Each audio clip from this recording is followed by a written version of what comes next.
Your Reilly Factor's on tonight.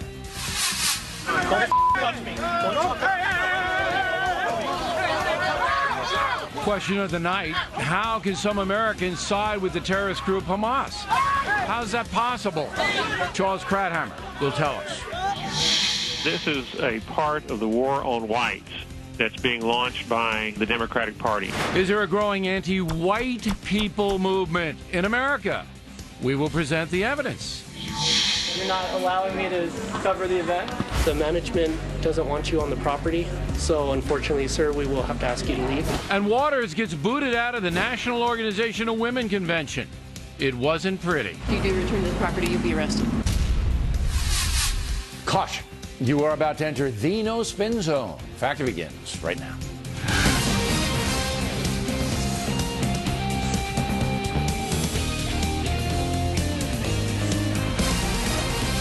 Hi, I'm Bill O'Reilly. Thanks for watching us tonight. America's Weakness, Part 2. That is the subject of this evening's Talking Points memo. Last night I documented vital areas where the USA is either losing influence or is completely collapsing. The memo is posted on BillO'Reilly.com. Tonight, more on why America's weakness is growing. It begins with propaganda, how to obscure the truth.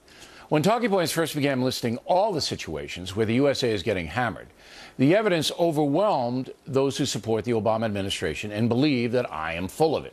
So a new strategy emerged. According to those happy with the State of the Union, America's not getting weaker, it is simply changing, realigning. And I am too dense to understand that. But the idea that somehow America is in decline, it is in realignment. The internet is here. Bill O'Reilly's got to understand that. This is a real world we're living in here. So I think part of what you're discontented with, Bill, is changes in the reality. Well, to quote John Lovis, yeah, that's it. Realignment, changes, that's the ticket. Now, you got to hand it to the left. They're creative spinners, and they all get the same memo. To them, the country is not really in trouble, abroad or economically. It's just a changing world, and O'Reilly is too dim to understand. Really amazing, but that's what they're selling. One of the main reasons the USA is in steep decline is resentment towards fellow citizens. Many of us will no longer work together, preferring to demonize people with whom we disagree. The system has been rigged against us from the very beginning. We've never been able to stand our ground because the system has protected white peoplehood, white property, and white privilege. White peoplehood. I love that. When skin color overrides honest debate, everything falls apart. And that's what's being sold. How many times have we heard criticisms of President Obama are race-based? How about every day? This is a part of the war on whites that's being launched by the Democratic Party. And the way in which they're launching this war is by claiming that whites hate everybody else. It's a part of the strategy that Barack Obama implemented in 2008, continued in 2012, where he divides us all on race, on sex, greed, envy, class warfare, all those kinds of things. Well, that's not true, okay? While Congressman Brooks believes the president is behind the policy, I believe it's the Democratic leadership in Congress that has designed the divisive strategy, Reid and Pelosi. But no doubt, President Obama is allowing the nonsense to flow. Now, if you can't defend your record, if the facts stack up against you, deflect. Charge into emotional areas to pettifog reality. Simply put, we need to get back on track in this country, halt the nonsense, and demand that our elected leadership solve problems that threaten our well-being. The day of the ideologues is ending. TV and radio ratings prove that. Americans are slowly wising up. And that's the first step in recovering the strength of America. And that's a memo. Now for the top story night reaction. With us in New York, Monica Crowley, and in Washington, Kirsten Powers. How about that white peoplehood deal, Kirsten? I love that. That white peoplehood. Yeah, well, look, I think that there is a problem with divisiveness in the country right now, and I do agree that it's not good to be pointing fingers at certain groups of people. It certainly would be wrong, of course. I think we would all agree to blame everything, to talk about, black people in the way that white people are being talked about. So I don't think the solution is to demonize white people. It's not to say there isn't racism, and that should be addressed, but I don't think there should be demonizing of But there's plenty of that going on now, and we can't recover our strength, we the people, because again, we're behind all this. We elected President Obama. We put the Democrats in charge of the Senate. So it's we the people that have to wise up. I mean, you can criticize the politicians all day long, but it comes back to us. And we're never going to be a strong nation again if we're so divided, and that's what I'm trying to get across.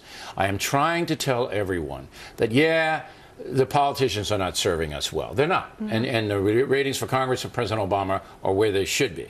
We're losing strength all over the world. You agree with that, right? Yeah, I do. Okay. And the divisions accelerate that. And well, it makes it impossible to recover. See, the divisions make it impossible to recover. So President Obama's gone in 2 years. I mean, we're not going to see him again in any kind of a power position. But whoever comes in can't build on nothing. Yeah, and you need leadership in order to try to unite Americans. Once again, we saw it with President Reagan, who came in and brought all kinds of people, not just on the Republican side together, but blue dog Democrats, conservative, moderate Democrats. People were united. That's where leadership comes in. You have a problem here because I disagree with you on this. I think the president has actively engaged in dividing us. Didn't originate with him, but the war on women, which he has presided over, he has divided us by presiding race, over class, and designing. gender, age. Wait. Presiding over and designing are two different things. He gives speeches almost every week, Bill, on I have war never on heard women, him. class warfare, wealth redistribution. Those are dividing his us policies. by age. Obamacare is a massive wealth redistribution scheme. This is taking from the young to give to the old. He has divided us through his policies and rhetoric every day. Every voter who paid attention knew that they were electing a very liberal man who was going to do that. I've never heard Barack Obama use the race card. However, people like you say he's designed that. I think it's more Reid and Pelosi but have Bill, designed. He doesn't have to go and give speeches on this. He's doing it through his policies because, look, the left cannot win on their policies. We know this. So the only way they can win is by dividing us, keeping us fighting amongst ourselves and distracted from what they are doing to the country. But you, Monica Crowley, cannot prove it comes from the president. Bill, and that's my point. every day of this administration and I know is I'm going to get letters from the right. Oh, you're apologizing for Obama again.